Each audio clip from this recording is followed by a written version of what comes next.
Hey everybody, Lori Reynolds here, and wanted to show you the next section of the canine conditioning and fitness. This is going to be front leg static stretches. So I'm going to ask Onyx, who's already tired, I'm going to ask Onyx to come over here, and I'm going to show you first what they call the Superman stretch, which is putting the leg straight out in the front, come here, and then the flexion stretch, which is taking their leg and flexing it completely up by their shoulder. Watch for any signs of discomfort during either of these stretches. You want to make sure you're listening to your dog and paying attention for any signs that they might have an injury or they're uncomfortable. So some of those signs could include biting at you or, turning their head back quickly. They can include significant flinching. All dogs have a little bit of a response in their back that they'll flinch along their back when you touch it. Just kind of like horses that are shooing off flies.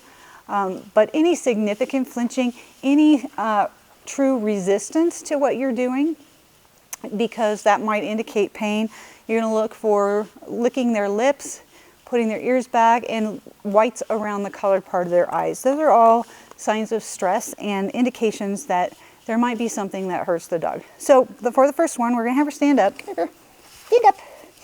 And I'm just going to put the cookie in front of her face, and I'm going to very gently put my hand right under her elbow and ask her to stretch her leg forward. She has not done this before, so she might wonder what we're doing. Yes, good girl. For a brand new dog, I would only hold that stretch for 2 or 3 seconds at a time and do it a couple of times.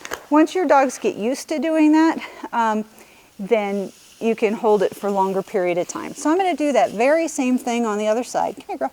I'm going to hold the cookies right in front of her face. Good girl. There you go.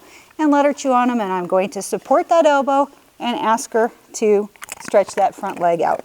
I don't really care that she's sitting, but she should be standing for this. Stand up, girlie. Let me get some more cookies. Right here. Yes, right here. Good. So lift that elbow, very gently stretch, just till you feel a little bit of resistance. You don't need to try to put it very high. Good girl. The second one is the flexion stretch, and I'm just going to grab the very bottom part of her leg and gently put it straight up towards her body. And again, only hold for a few seconds on a dog that hasn't done this very much. And then release. We'll do that same thing on the other side. Right here, good girl. So I'm going to grab the very bottom portion of her leg. I'm going to bring it straight up towards her body and just until I feel a little tiny bit of resistance. So it gives us some stretch all along the front of the leg and up in the shoulder a little bit. That's all there is to the front leg stretches.